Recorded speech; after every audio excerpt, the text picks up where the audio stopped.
And so one of the ways you can create value as a clinic owner is thinking about abstracting yourself away from the business. Will this thing run without me there? The thing that gets cut through is brand. What is the story? Healthcare is a logistics business, no different than being a shipping business is a logistics business. So let's take AI doctors for a minute. Who carries the legal risk?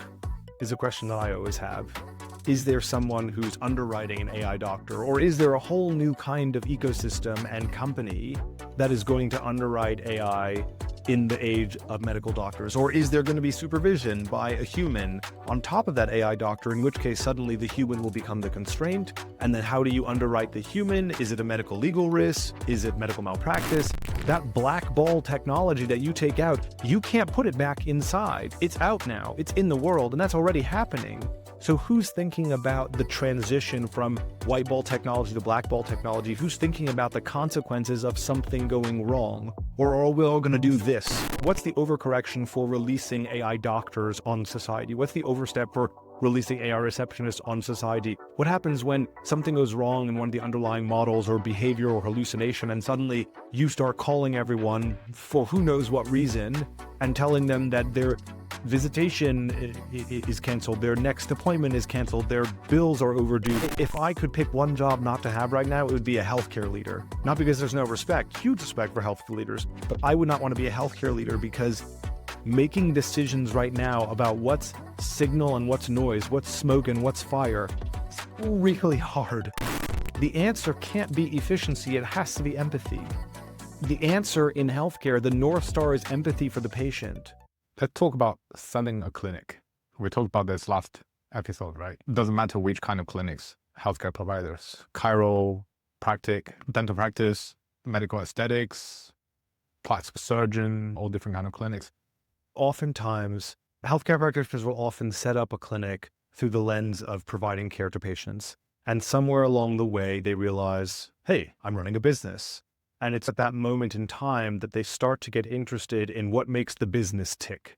And you see that transition usually set in around £750,000 in turnover, maybe £1 million in turnover. Healthcare clinic owners start saying, hold on, my job is no longer just to be patient facing. My job is also to think about how to grow and scale this thing. And it's a really interesting moment in time because you see the practitioner go from MD to MBA. They start thinking about business. They start getting interested in scale. They start getting interested in unit economics. They start thinking about acquisition cost. Up until that point of time, you're just seeing patients. You just want to wake up in the morning and be patient facing. But many of the ambitious entrepreneurial practice owners that we work with, they see their role as founder, CEO, MD, managing director, not doctor, and they try and spend less time in clinic over time. And that's the right thing to do. One of the reasons it's the right thing to do is that if you're running a practice and you are owning 60, 70, 80% of the appointment book revenue, then that practice requires you to be physically present. And if that's the case, then when someone comes along and thinks about acquiring the practice, they're going to look at the appointment history and they're going to say, hold on a minute, if the principal practitioner steps out, the whole house of cards falls down. And so one of the ways you can create value as a clinic owner is thinking about abstracting yourself away from the business. Will this thing run without me there? Not necessarily in terms of the back office and business side of the house, because oftentimes an acquirer will have their own playbooks that they're bringing, but more so as a principal practitioner. If you are able to move time away from being patient-facing, you're indicating that there's resilience in the patient body. So one of the big things is how evenly distributed is the revenue function? Is it coming from 10 different practitioners that are ultimately interchangeable? Or is it isolated and indexed entirely to one or two practitioners who have been principals at the practice? That's one of the things that you want to be thinking about. Another thing is, what is the makeup of the patient body? And so one way you can think about that is debt. And it's a really interesting way of thinking about your patient body, because you have some patients who are long-standing, loyal, high lifetime value patients who come back and probably will come back and have come back for the last 5, 6, 7, 8 years.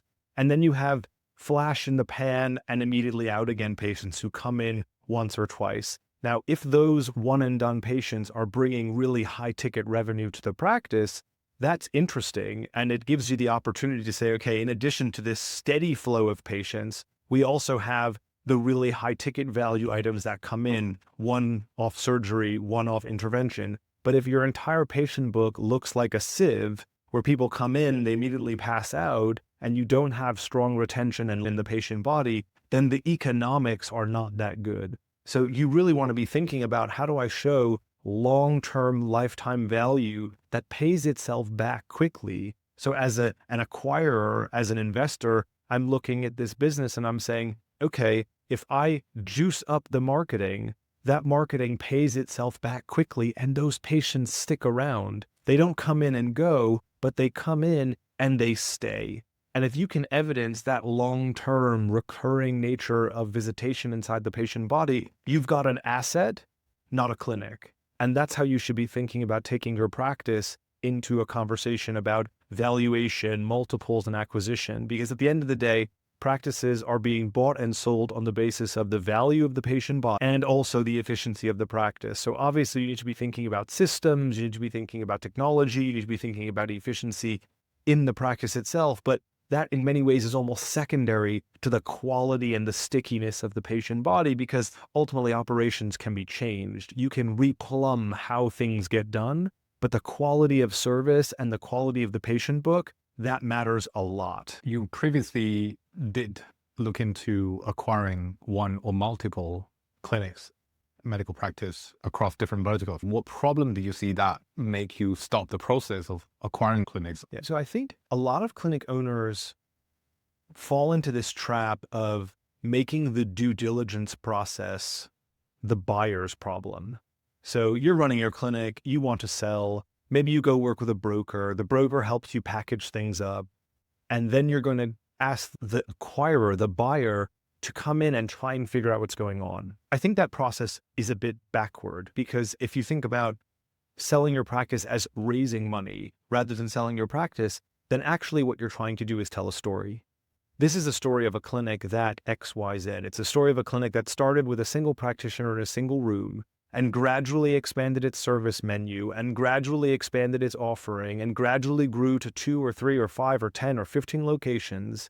You want to tell not just a financial story, but a story of the brand, a story of the DNA of the clinic, a story of the DNA of the patient body. One of the things that I found really fascinating was that in many of those pre-transaction conversations, we didn't see anything from the patient body. We never heard, aside from what was on the website, we never heard the voice of the patient. We didn't understand the quality of care. We didn't understand what that interaction looked like until we really went digging.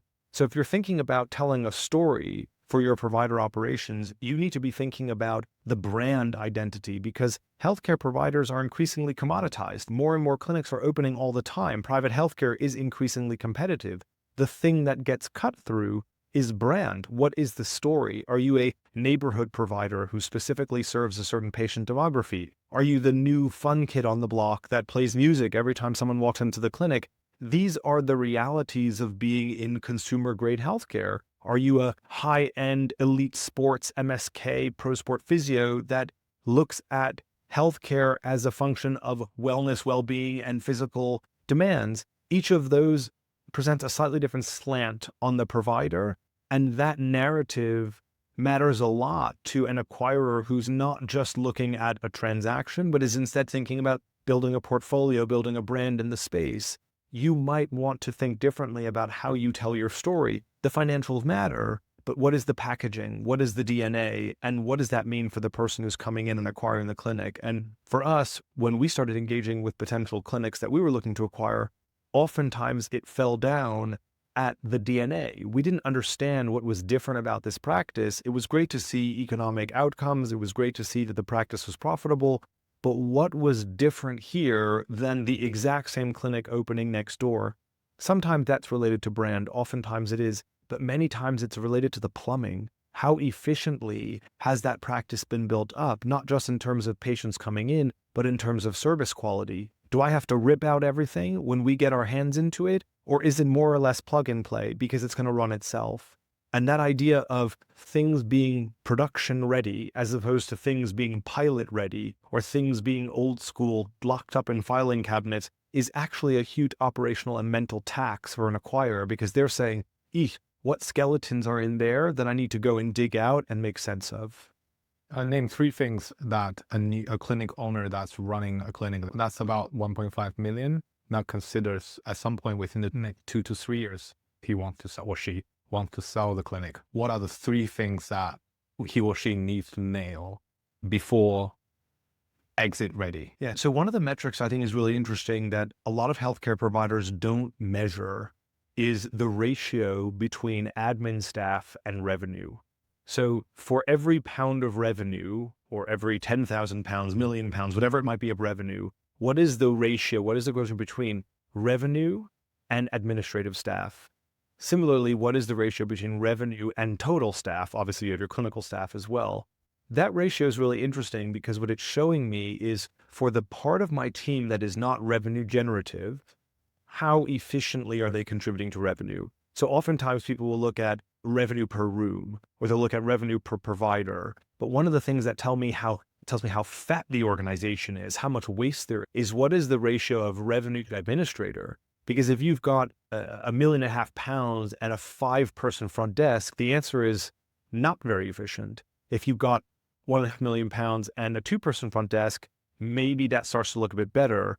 But there's a whole lot of manipulation that happens in those numbers that if you really try to unpick admin to revenue ratio, you can see what's happening in the business. You can see just how much waste there is. So that's one thing that I would think very seriously about. The second thing that really comes to mind is the idea of efficiency in the patient journey. So if as a buyer or as a clinic leader, depending on what side of the table you're on, if it takes you a long time to know the answers to very simple questions like how many patients are at this stage of the journey? How many patients are at that stage of the journey?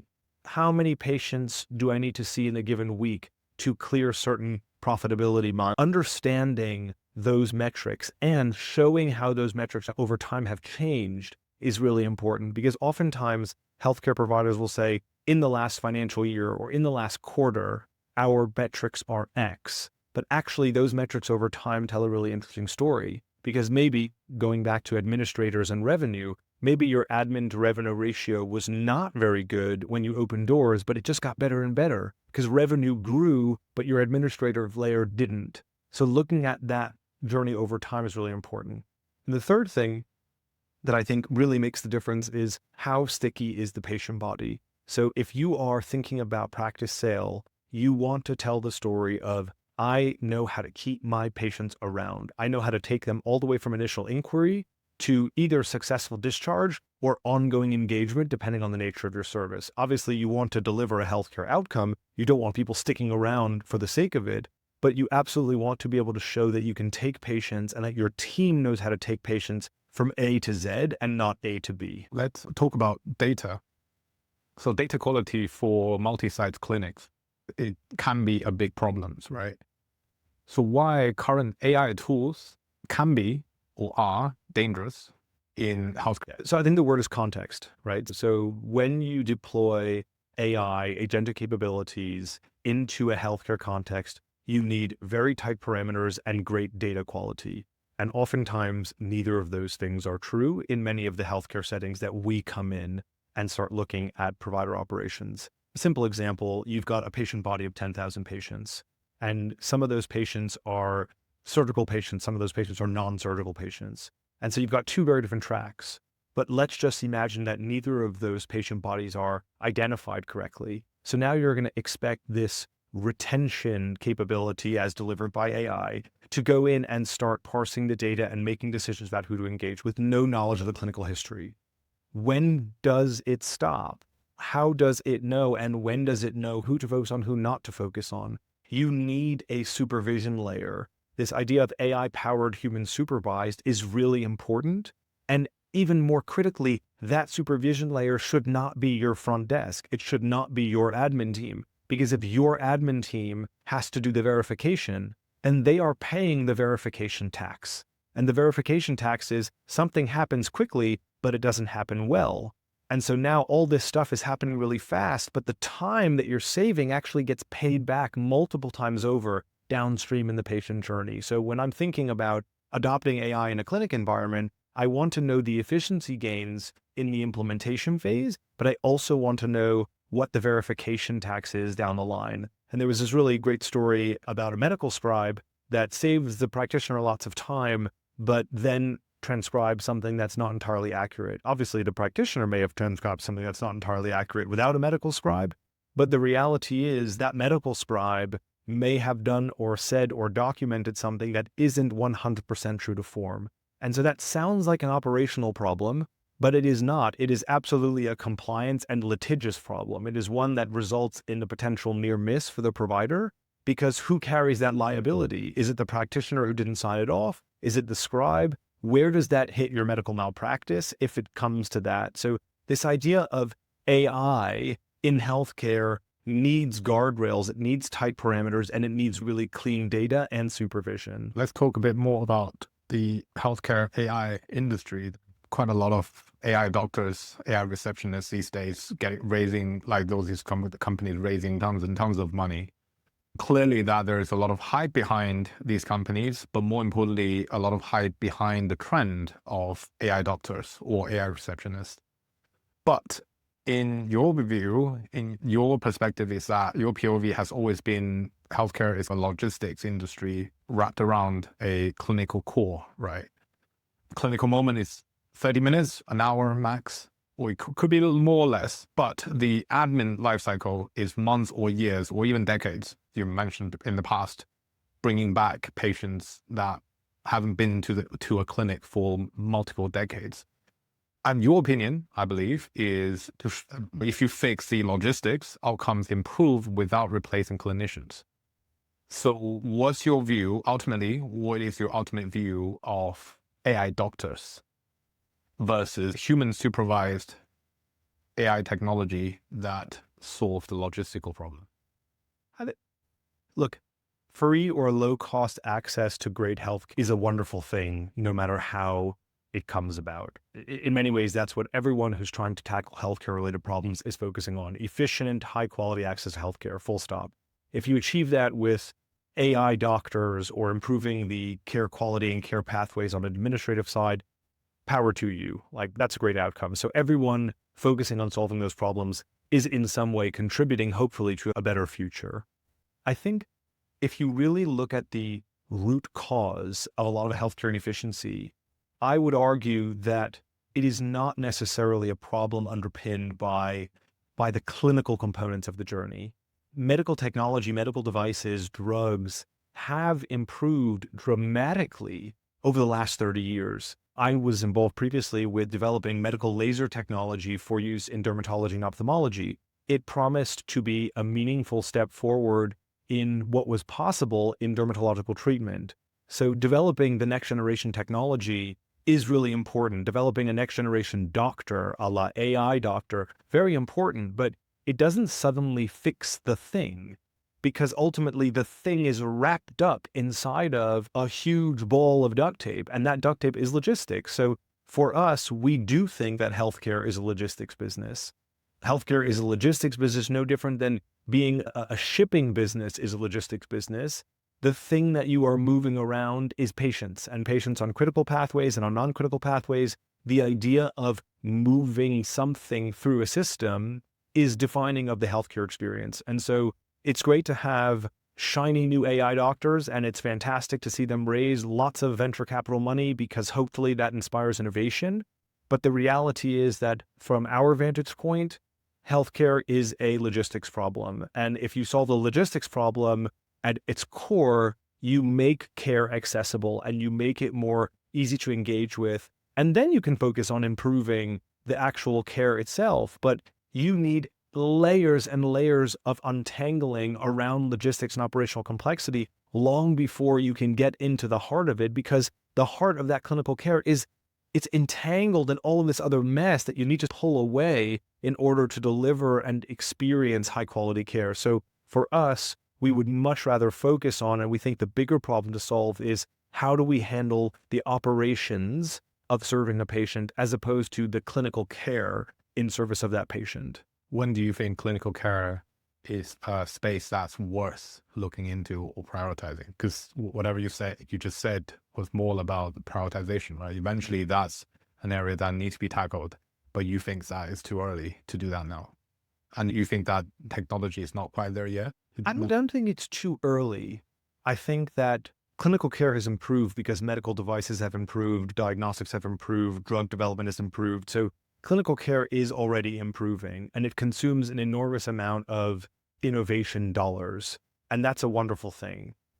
I don't think it's a question of early. I think it's a question of impact within the ecosystem. So if you're talking about improving the point of care, what you need to think about is how does that interact with the real world? So let's take AI doctors for a minute. Who carries the legal risk is a question that I always have.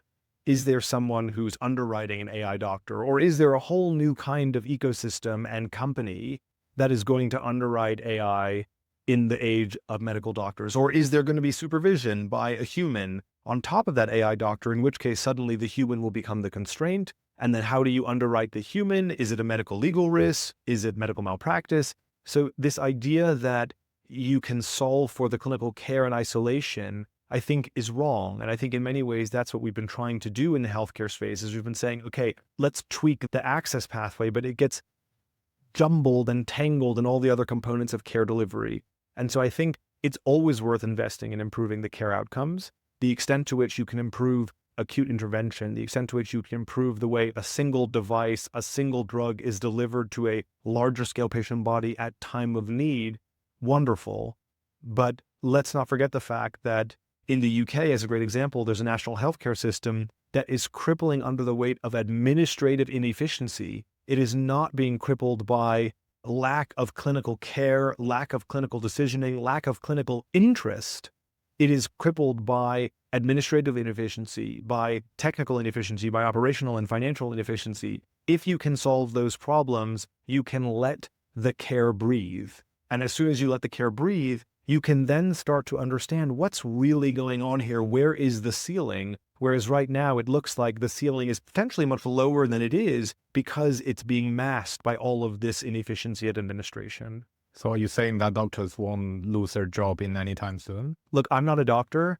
I don't know what will or won't happen. I can't give career advice to doctors, but what I would say is that if you are a healthcare practitioner and you believe that there is empathy, human connection, and human service at the core of providing great healthcare, I think we are a very far way from that being the agentic or AI only reality. That doesn't mean that parts of the healthcare provider experience won't change. They already are changing and they have changed.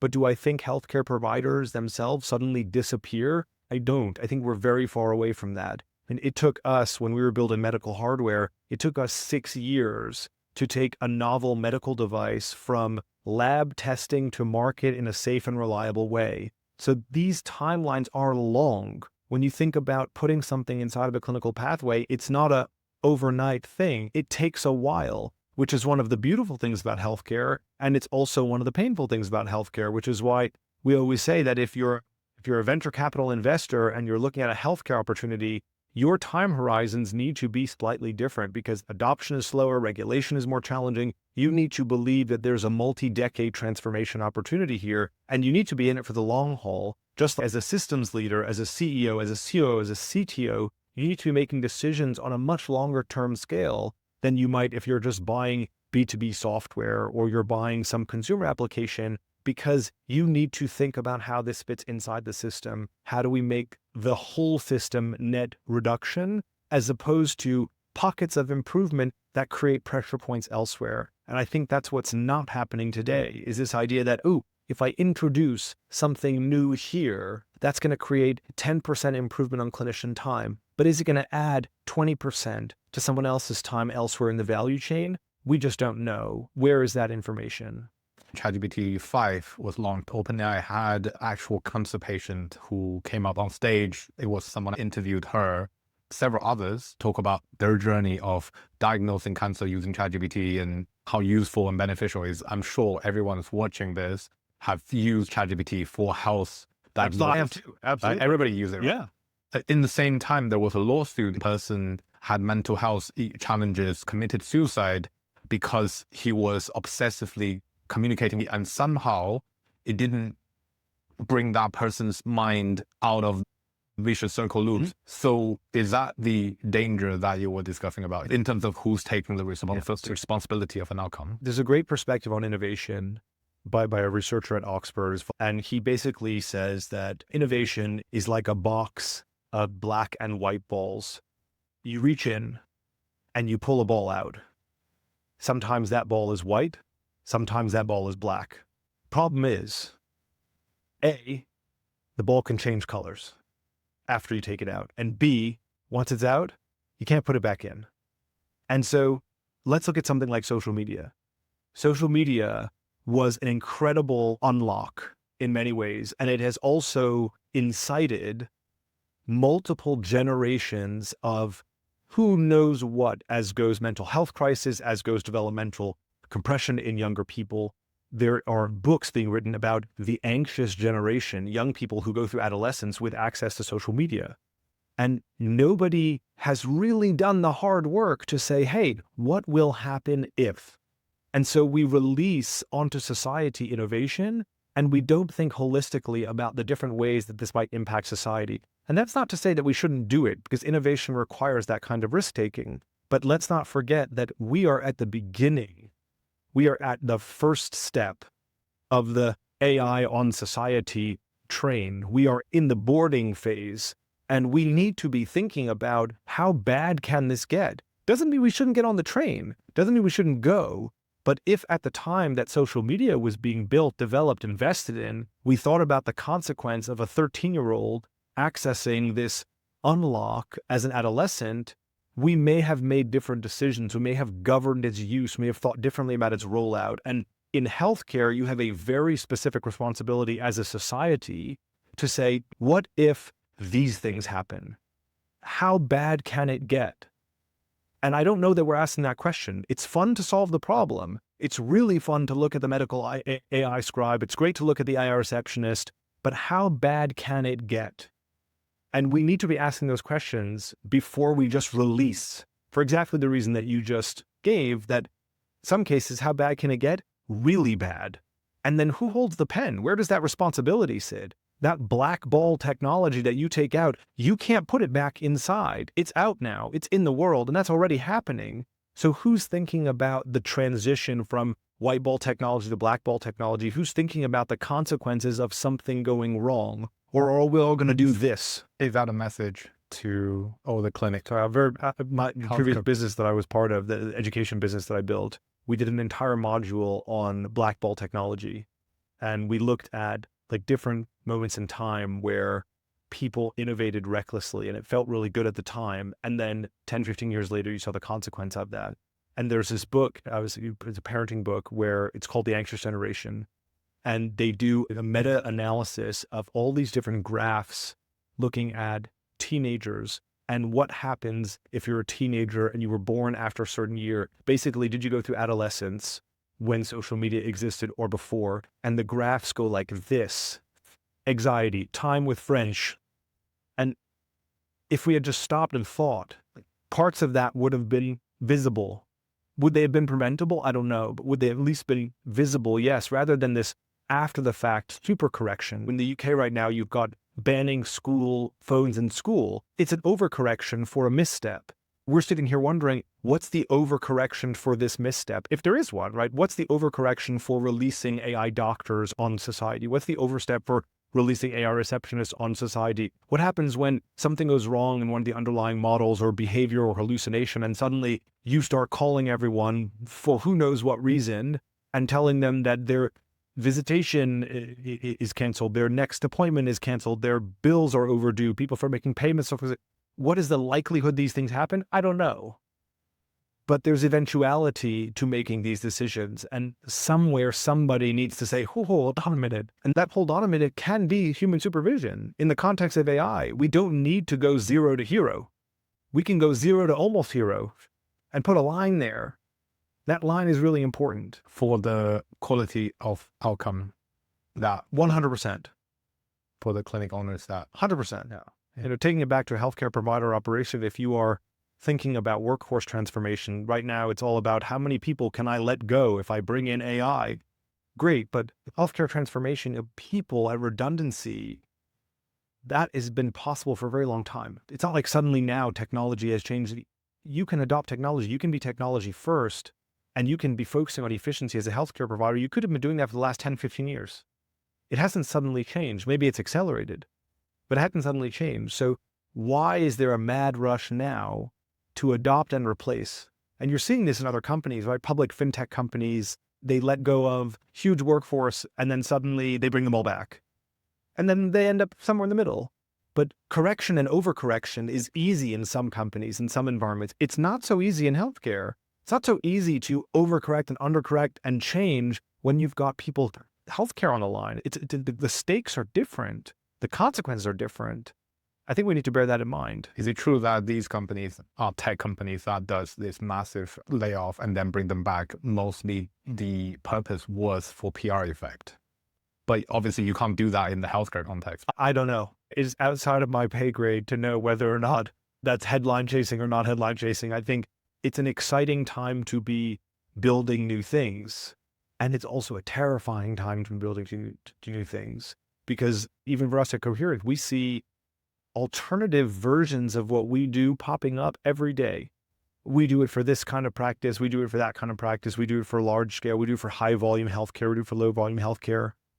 I wrote an email out to a bunch of clinic owners that we work with earlier today.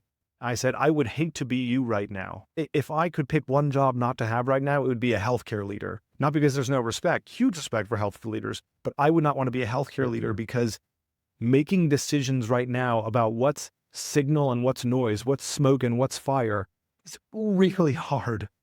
It's really hard when everything looks great, feels great, and then 2 months go by and you're burned. And then the problem is that when the good stuff then comes along, the thing that really does fit in where the operational integrity is strong, you can't be bothered. You've already had that scorched experience. You're not ready to get back on the hype train. PTSD.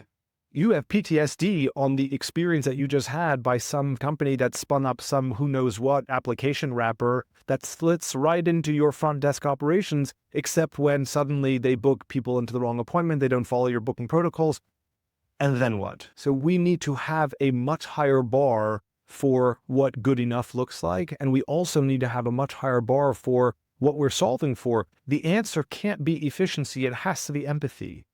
The answer in healthcare, the North Star is empathy for the patient. You can be more empathetic if you get there efficiently, but the North Star is empathy. It's great that you can send messages automatically, that you can put people on automated workflows. I want to know, where is the empathy? That's the thing that we should be solving for. Which is human supervision. Humans in the loop, knowing when, how, where, the context, the sensitivity, the judgment, handling the patient experience one-to-one in a deeply human and personal way, but getting rid of all of the junk, all the admin, all the process, all the analysis that gets you to that point in time so that you can spend 99% of your day at the patient coalface rather than 9% of your day at the patient coalface and 91% thinking about how to get there. We want to put patients in a position where they can engage with someone who has a relationship with them. That is relational intelligence, building that context around the patient. You cannot do that if you're living in CSV exports and Excel spreadsheets and complex, hard to interact with software systems. The only way you can have one-to-one relationship magic with a patient is if that's the only thing you're focused on. And that's very hard to do today.